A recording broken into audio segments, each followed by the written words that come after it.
नारद संचार आर्थिक समाचार के इस ताज़ा अंक में हमारे सभी दर्शकों का स्वागत है।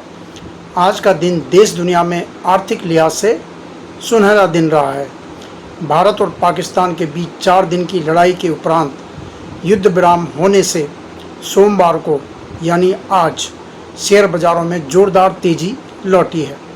इससे पता चलता है कि युद्ध विराम को बाजार किस रूप में देखता है। सोमवार को बम्बई शेयर बाज़ार का सेंसेक्स करीब 3000 अंक के जोरदार उछाल के साथ 82,430 अंक पर बंद हुआ। इससे पहले पिछले एक साल के दौरान सेंसेक्स करीब 86,000 अंक की ऊंचाई को छू चुका है। आज 82,400 पे पहुंचा, 430 के करीब, और इससे पहले 86,000 तक ये पहुंच चुका है। यानी जो सर्वोच्च ऊंचाई उसने नापी है उससे अभी काफ़ी पीछे है। वहीं अगर निफ्टी 50 की बात की जाए तो सोमवार को इसमें 916 अंक का धमाकेदार उछाल दर्ज किया गया और यह करीब 25,000 अंक के पास पहुंच गया। आतंकवाद के खिलाफ भारत ने ज़बरदस्त सैन्य कार्रवाई की है।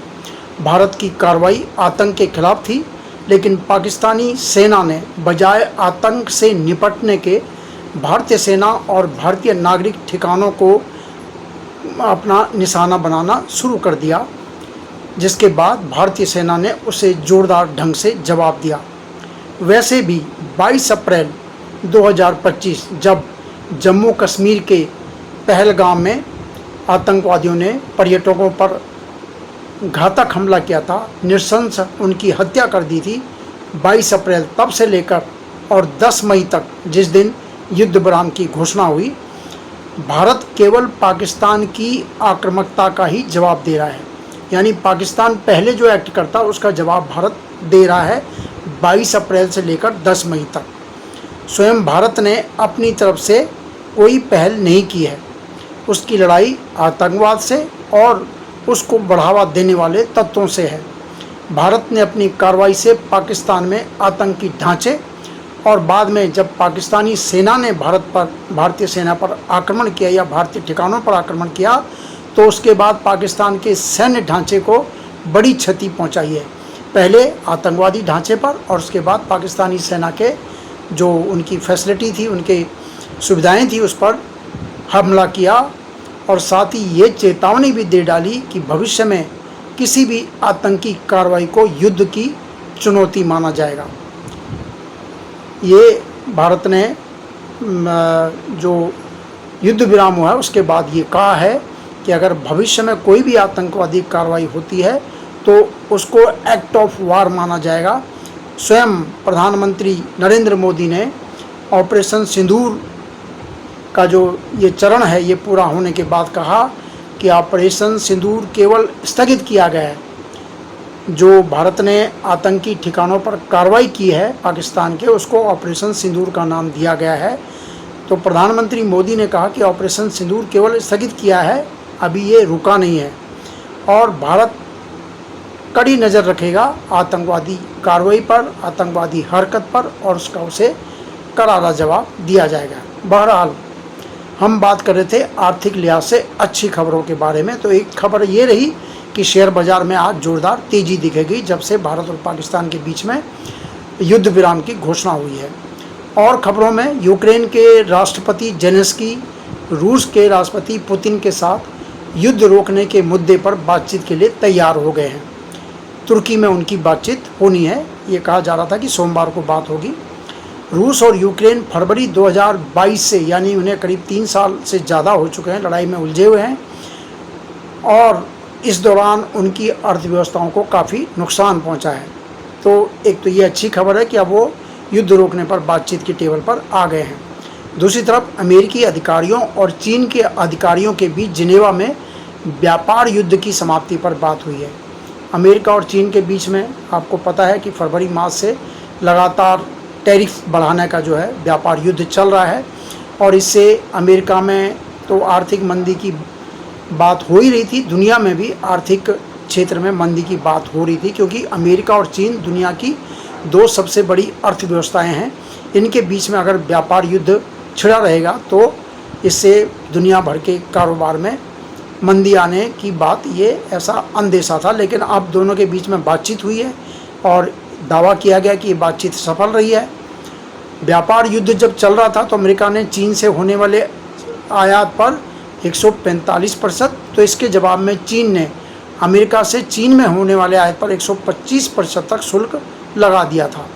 अब इसमें कमी लाने पर बात हुई है। इससे दोनों देशों के बीच व्यापार एक बार फिर से पटरी पर आ सकता है। फिलहाल 90 दिन के लिए इन जो ऊंची जो दरें हैं उन पर अमेरिका ने रोक लगा दी है और जो बातचीत यूएस के आधार पर कम दरों पर जो है व्यापार शुरू होने की बात की जा रही है।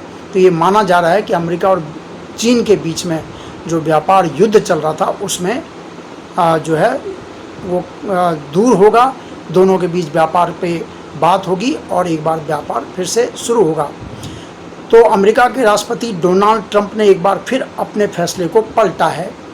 पहले उन्होंने जो बाकी देशों पर जो ऊंची टैरिफ लगाई थी उसको 90 दिन के लिए रोक दिया। अब चीन के साथ बातचीत के बाद उसको भी 90 दिन के लिए रोक दिया है और नई व्यवस्था कहा है कि 90 दिन में नई व्यवस्था शुरू हो जाएगी। और कई देशों के साथ, यूरोप के साथ, भारत के साथ ये जो है बातचीत चल रही है, जिससे कि व्यापार युद्ध की जो है उसमें वो सुलटेगा, उसका समाधान होगा। उधर अमेरिका और ईरान के बीच चल रहे परमाणु विवाद के मुद्दे पर भी बातचीत का चौथा दौर पूरा हो चुका है और ये माना जा रहा है कि दोनों देशों ने एक दूसरे की बात को समझा है, उसको जाना है और आगे बातचीत के दौर चलेंगे। यानी कुल मिलाकर दुनिया भर से आर्थिक और व्यापारिक लिहाज से सकारात्मक समाचार मिले हैं। देश दुनिया के बाजारों पर इसका सकारात्मक असर दिखना स्वाभाविक है। भारत और ब्रिटेन के बीच मुक्त व्यापार समझौते पर सहमति बनी है। वाणिज्य एवं उद्योग मंत्री पीयूष गोयल ने शनिवार को कहा कि भारत ब्रिटेन के बीच जो ये मुक्त व्यापार समझौता एक परिवर्तनकारी कदम होगा और विभिन्न क्षेत्रों के लिए आशाजनक मार्ग प्रशस्त करेगा दोनों देशों के बीच। इस मुक्त व्यापार समझौते ने भारत और ब्रिटेन के बीच आर्थिक संबंधों में एक महत्वपूर्ण मील का पत्थर स्थापित किया है। इस समझौते से ब्रिटेन को भारत से निर्यात होने वाले 99% यानी करीब करीब सभी जितने भी उत्पाद भारत से ब्रिटेन को निर्यात होते हैं उन पर वहाँ ब्रिटेन में कोई शुल्क नहीं लगेगा। भारत से जो निर्यात होंगे ब्रिटेन को 99% सामान पर अब वहाँ कोई शुल्क नहीं लगेगा। इससे भारत से ब्रिटेन को निर्यात होने वाले कपड़े, गारमेंट, चमड़ा, जूते, समुद्री उत्पाद, खेल कूद का सामान, खिलौने, रत्न एवं आभूषण, इंजीनियरिंग सामान, ऑटो उपकरणों जैसे कई क्षेत्रों को लाभ होगा। ये एफटीए जब लागू हो जाएगा, सहमति बन गई है, जल्दी ये लागू होगा, इसकी फाइनल घोषणा भी जल्दी की जाएगी। गोयल ने कहा कि एफटीए समझौते से सूचना प्रौद्योगिकी, वित्तीय एवं पेशेवर सेवाओं, व्यापार सेवाओं और शिक्षा जैसे सेवाओं के व्यापार को भी बढ़ावा मिलने की उम्मीद है।